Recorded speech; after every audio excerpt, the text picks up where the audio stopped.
We're in the final stretch of sailing with our flailing steering system. Just 250 miles stand between us and a much-awaited steering refit, but we're unwilling to face a Maramu hurling 14-foot waves on our rudders. The sounds of reason are telling us to wait.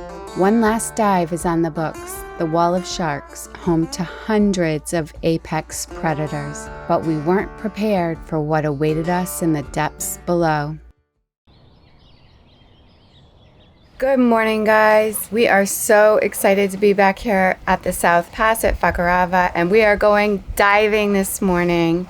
Erica and Warren from We Sail and Delos, Brian and Karen, they're coming by to pick us up. Unfortunately, Fabio's ear is still bothering him, so he can't dive, so he's gonna be the designated dinghy driver. So it's gonna be great. I can't wait to show you guys what we see. We had the privilege of diving this site last year during the grouper spawning. If you haven't seen that video, be sure to check it out as something totally unexpected happened. Warren and Erica picked us up, and we've got some other friends diving with us. Erica jumped in with them, and we're picking up Brian and Karen. Hey, good morning, guys. Hey, how are you? Good morning. Our dinghy brigade headed out to the South Pass entrance. I was really looking forward to diving the famed Wall of Sharks again, even though we have been hearing rumors of a massive bleaching event here in the South Pass. The currents coming in and out of the pass run extremely quick, so it's imperative to time the dive about an hour before slack on the incoming tide. Once we got to the drop site, we put our equipment in the water and geared up.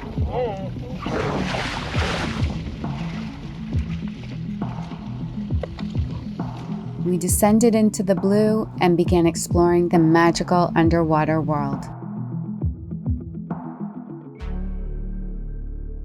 Sharks came in to check us out almost right away. It was amazing to be able to observe them in such close proximity. Witnessing the speed and agility of these apex predators is something I'll never forget.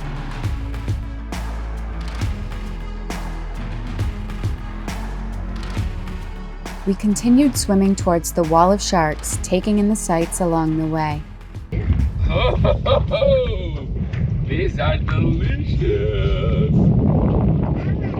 Yeah, I knew it. I knew it. Yum, yum. Okay, can I have one? This one, thank you so much. Wow, these are delicious. The amount of life in the water was absolutely incredible. Hundreds of fish sped through the water as the sharks meandered over the reef. We know we are the fortunate ones who get to put our fingers on the pulse of the ocean's health, feel the strength of its beating heart, its vitality, its well-being. Sharks are the bosses of the neighborhood, patrolling their streets with effortless grace, maintaining the balance of power among species, keeping the ecosystem in harmony. Humphead wrasse have become one of my favorite fish. They are one of the largest reef fish in the world. Each individual humphead wrasse has distinct markings on its face, just like a fingerprint. They are important to coral reef health as they eat crown-of-thorns starfish, a damaging coral reef predator which can be seen here hiding in the reef.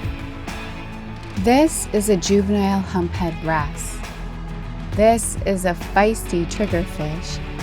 And this is a shy white-tipped shark. This species can pump water over its gills and lie still on the bottom, making it different from most other sharks that have to actively swim to breathe. Waves! Waves? Oh no!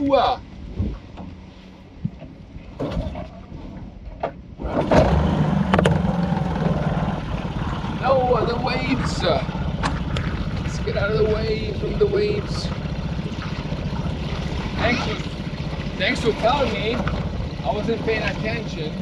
Countless gray reef sharks came into view, and we took in the mesmerizing show at the Wall of Sharks. French Polynesia is the largest marine sanctuary in the world, and Fakarava is part of a UNESCO Biosphere Reserve, providing a high level of protection, preserving the marine environment. The current in the pass provides the sharks an opportunity to rest, water flowing over their gills providing oxygen, otherwise they would have to actively swim to breathe. Nutrients carried by the currents attract large numbers of fish, providing an abundant food source for the predators. The conditions found here also create an ideal mating site for the species, resulting in higher numbers of sharks during certain times of the year. The result of these combined factors was an incredibly magical show, something truly special, but one that remains only when all arms of the ecosystem are healthy. I could watch the sharks for hours, but we needed to keep moving along. However, I was not prepared for what we were witnessing. What is known as the magic carpet, formerly a kaleidoscope of pastel colors, was now like a ghost town. The coral bleached white as far as the eye could see. This is the same reef filmed less than a year ago in good health. Our dive buddies told us the bleaching happened within the last 2 weeks. Bleaching occurs when corals are stressed by changes in temperature, light, or nutrients. Zooxanthellae, a type of photosynthetic algae, resides in coral, providing essential nutrients and the majority of its color. As water temperature rises, the zooxanthellae begin to produce reactive oxygen species toxic to coral. As a result, the coral expels the zooxanthellae, causing them to turn white and lose their primary source of energy, becoming more susceptible to disease and possibly death if conditions do not improve. The coral doesn't care why the ocean temperature is up. The coral doesn't know if it's man-made or a cycle in Earth's natural warming and cooling. The coral has no opinions. It is not a friend of scientists or politicians. The coral skeletons, stripped of their living tissue, become barren wastelands. In this desolation, life falters. When coral bleaches, the cascading effects are immediate and severe. Fish lose shelter, are exposed to predators, and without the tiny critters that thrive in a healthy reef, they lose their food sources. It's a brutal cycle that spirals into the decline of the entire ecosystem, along with the livelihoods of people dependent on the reef for food and income. And here we are, sipping our tanks to make this last longer, witnessing it all, feeling a mix of awe and dismay. We are the fortunate ones, watching a masterpiece that may fade into oblivion while the world argues over who left the lights on. We typically try to showcase the positive aspects of this lifestyle, but felt it was important to share this incredibly sobering reality.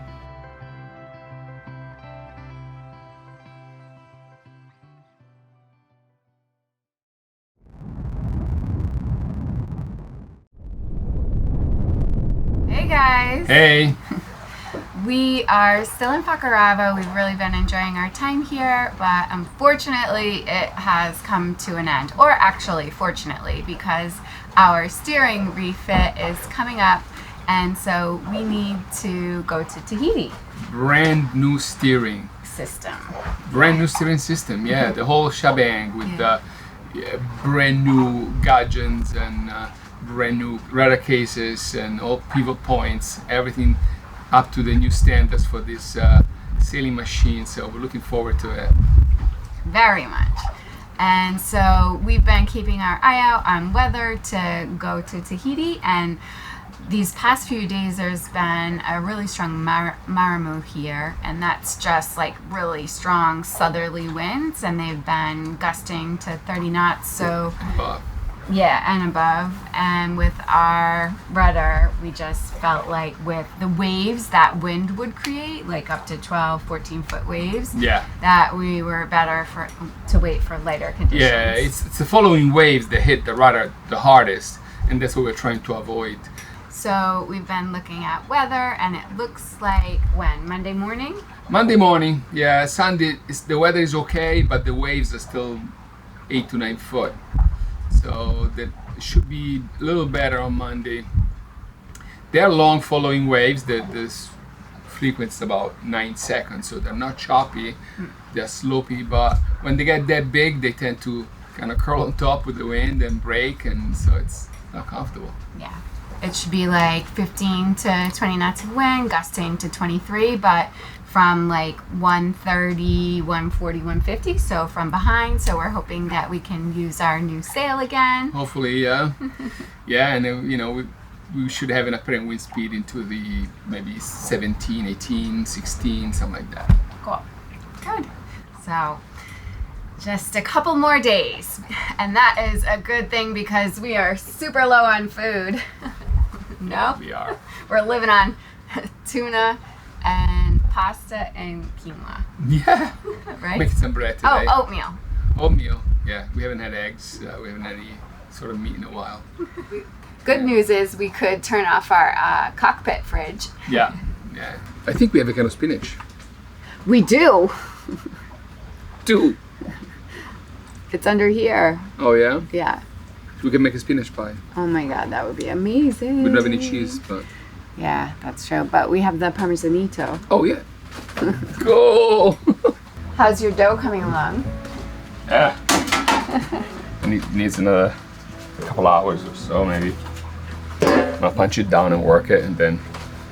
Spinach pie! Looks good though. Yeah, it's coming along. Just knead it away.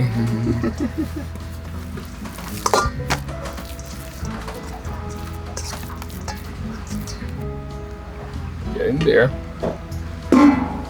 And what now? Half an hour. And then you do it again. 4 times. Okay. 4 times, baby. The sun has gone away now and it's looking a bit squally. That's kind of what the weather has been like over the past few days. A huge thank you to our patrons. We are so grateful for your support. If you'd like additional content and real-time updates, consider joining the Harbors Unknown community on Patreon.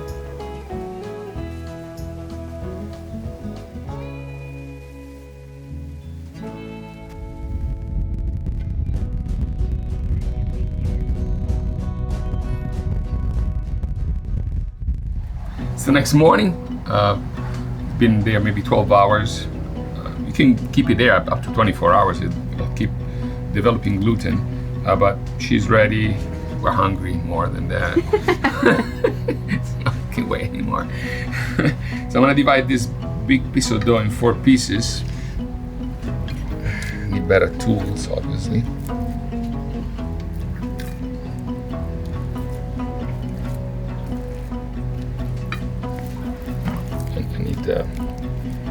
Work it just a little more, stretch it just a little bit more. Very stretchy is nice.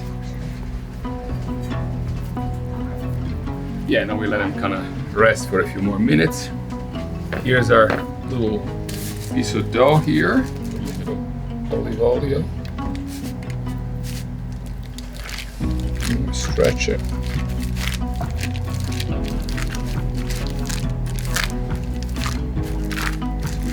Bit of onions. So these are canned spinach, and I let them really dry, get all the juices out. Very important, otherwise they'll get a soggy situation over here. You don't want to be soggy.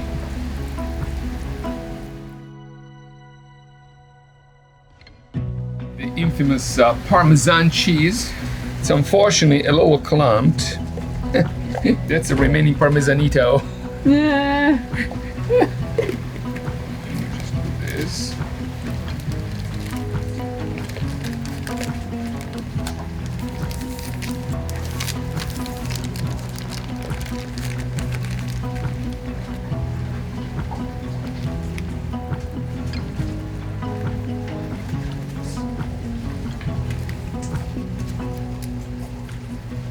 We round it up for Betty.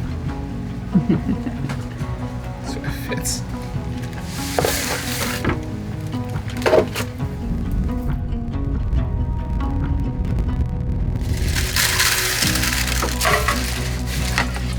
Looks awesome. It does, doesn't it? Mm-hmm.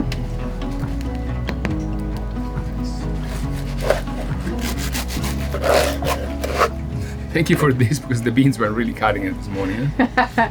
I know, right? This with the spinach inside.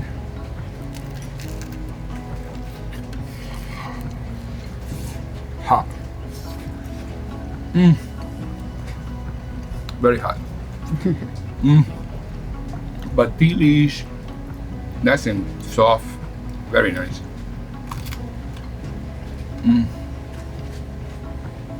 We're done baking for the passage. We have 2 spinach, whatever we call them this. Strombolis, I Strombolis. think. Spinach pies. You have schiacciata with all these onions and rosemary, and then a plain one, which we're going to consume with some of that delicious pate we have left. Awesome. Yes, these are nice, very well hydrated. Let's cut this one and see how it is inside. Huh? Looks Nice. perfect.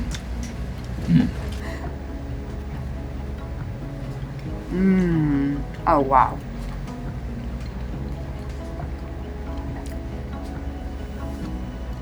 This is delicious. I honestly think it's your best work yet. Thank you so much for making all of this for the passage. It'll be really great to have.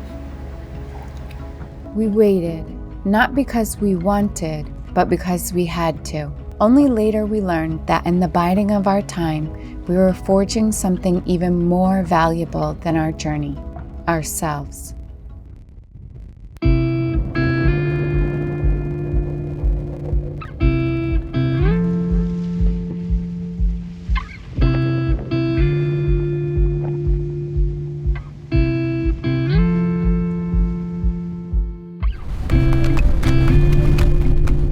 Just left Fakarava. We made it out of the pass okay. There was some current and wind against us, so some waves, but really overall not too bad.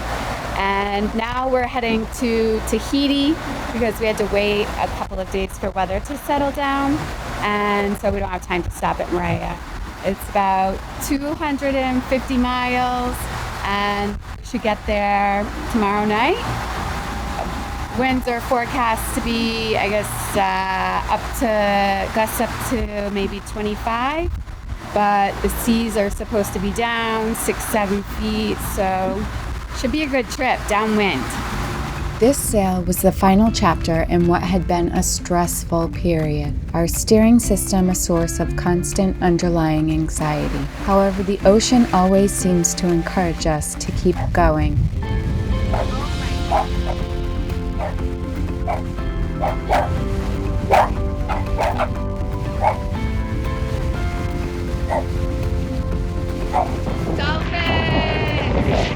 Playing at the bow, guiding us out to sea, dolphins represent the ability to navigate through life's challenges with ease and confidence. I considered their presence a symbol that we had chosen the right window and would make it to Tahiti with the boat intact.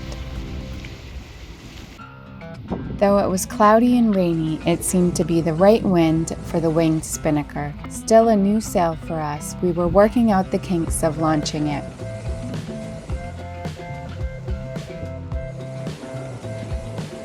I trimmed the sheet and Fabio secured the retrieval line.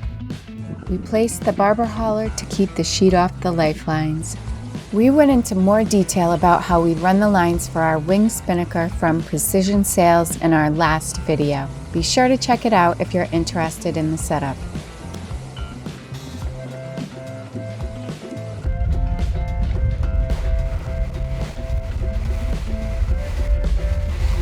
Second time we fly the wing spinnaker. It's really a powerful sail. This is the Yoda version. It's supposed to hold up to 45 knots of apparent wind, which is great. Right now we have 17 knots of wind, and our apparent is only 12, so we're doing great. And we're doing 7 knots, 8 knots of speed. Very happy with this sail. It's we're still learning it, Kristin and I. There's a big dark cloud ahead, and hopefully it's not a big squall that will make us take the sail down. But as of now, 70 knots. That's awesome.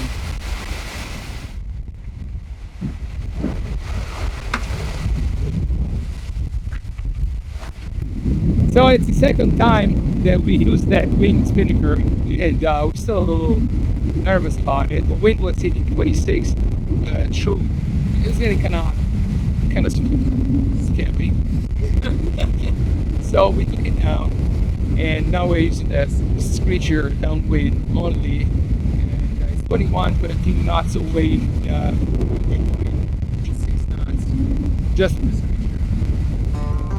Out here, we feel the indifference of the sea, the vast, emotionless, and unforgiving great expanse of blue. The rules are brutally clear. We play against nature's formidable power. Feeling like puny creatures daring a giant, we make our moves. So the wind changed to more on the beams, so we decided to pull up the main, and we've got the jib out because the wind was like 20, 19, 20, 21 apparent, and now we're going into the evening, so we'll probably keep this for a bit, but if the wind goes down, we'll pull out the screecher. The wind is capricious, gently whispering one moment and howling the next. A small lapse in judgment, and the consequences could be dire. We tend to our rig with the reverence it deserves, knowing it's our lifeline. There is no room for error. The giant is patient, ready for the slightest sign of weakness. Out here, mistakes could cost dearly, but the rewards, too, are beyond measure. We navigate with humility, acutely aware of our fragility and impermanence, and in doing so, we grow. The next day, we had the opportunity to launch the wing spinnaker again. Each time, it was getting a bit easier.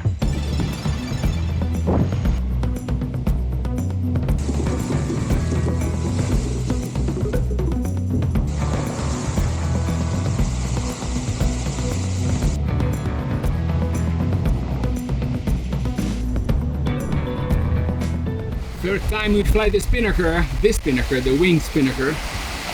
We're getting a little better. We are identifying some chafe points and we're working to kind of reduce them. One is here, the lifelines on this sheet. I think we have found a new way of fixing it. This is not quite what we want to do, but for now, we're going to accept it. It's the guy rides a little high, but it's really under a lot of force right now, and I'm having a hard time bringing it down because the low friction ring that I have and the rig that we have on board is a little weak for this sail. So as soon as we get to Phuket, I'm going to buy stronger stuff and redo the line and the turning points. But for now, we're happy. We have 13 knots of wind. We're going between 6 and 7. We have a true wind angle of 140, and so pretty happy.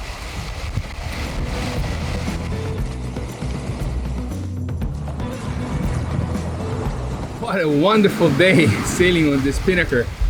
Been like going all day long, about 6, 7, and the wind has been pretty low, between 13, 14, 15 at times. But this moves us along very smoothly. It's the most pleasant ride. Now the wind is down to 11. We're still doing 5, 6 knots. It's almost dead behind us. So I don't know if we're gonna have to jibe or it's gonna change again, but jibing is not a big deal. It's just the sail is gonna self-jibe. It's all the way outside the boat, so. But I love it.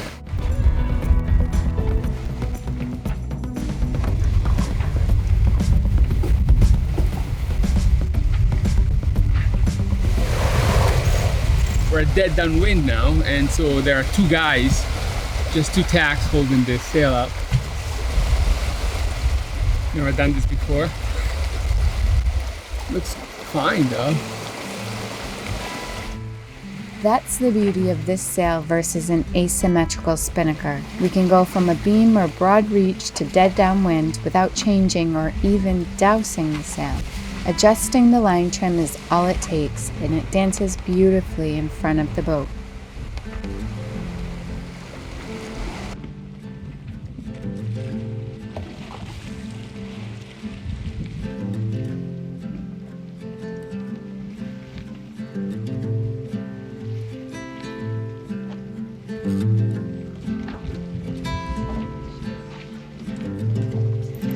We were gonna leave the sail up, but when we came up here to watch sunset, we realized that the line is totally toast, right? Yeah, the fair lead is like chewing on the cover of this line, so I better take it down before it snaps.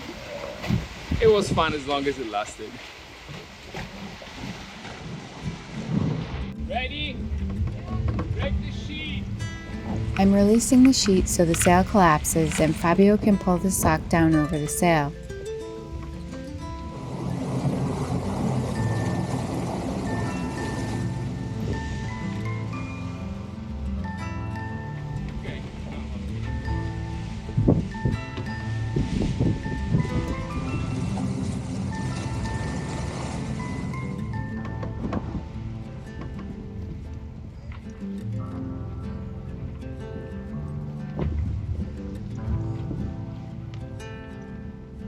It was dark by the time we stowed the spinnaker and set the sails again, but an almost full moon illuminated our course, light dancing on the sea's surface, the Southern Cross sparkling brightly in the sky as we continued sailing towards Tahiti.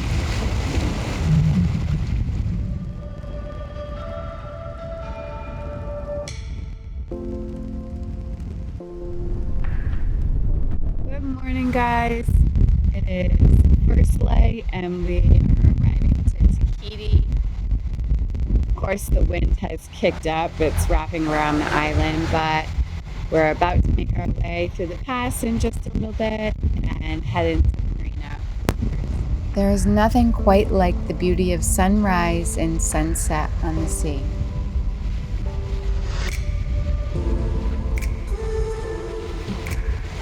Yoda, you happy to be back in Tahiti? Huh? Look at the camera. There she is.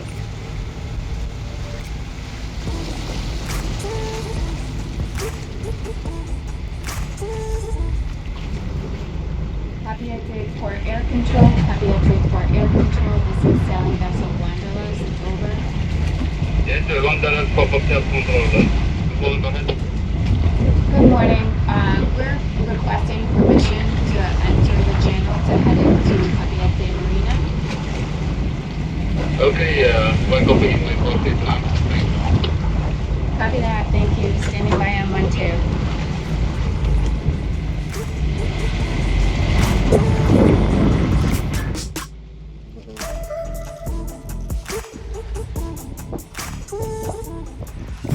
This is the calmest I've seen this pass. It's pretty awesome. And I can see dolphins playing in the water up ahead. The only tricky thing is going to be this cargo ship. So we'll just stand by and see what they're doing. And the plane that just went by in front of us.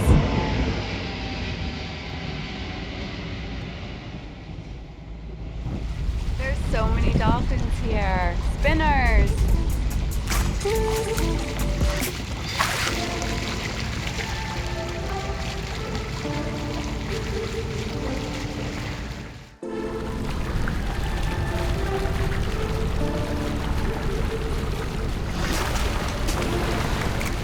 There are so many dolphins. They always just love to play at the pass, like inside, outside.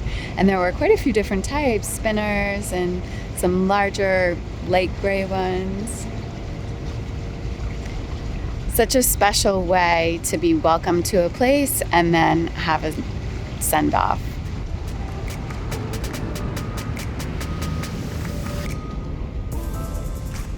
Go, Captain. So we're almost there. Yep. Condition look okay. So Ready. hands are out. Yep. The cargo ship is already in its berth, so that's perfect. We were back in the heart of Tahiti. It was the end of a chapter, one riddled with the challenges of our frail steering system and the dawn of a new one. The Seawind shipwright awaited us, a brand new steering system in hand. It was our ticket to freedom, making Wanderlust stronger and better than she had ever been. Our patience, respect for the sea, and conservative sailing had paid off. Ahead of us lay a few weeks of grinding, grunting, and occasional swearing, but also French cheese, wine, and chocolate croissants to forget every bruise and blister. At the end, with our boat renewed, we would be ready to answer the call of adventure, chase more sunsets, and explore harbors unknown at the edge of the charts. We are explorers, not tourists, looking for authentic stories to be told. Aware of the uncomfortable truth in the adventure, the sea is indifferent to our troubles. Sometimes it makes things difficult, painful, and downright dangerous. Yet it compels us, calls to us, and we are mystified by its promises. It continues shaping us into who we are. Okay, secure it.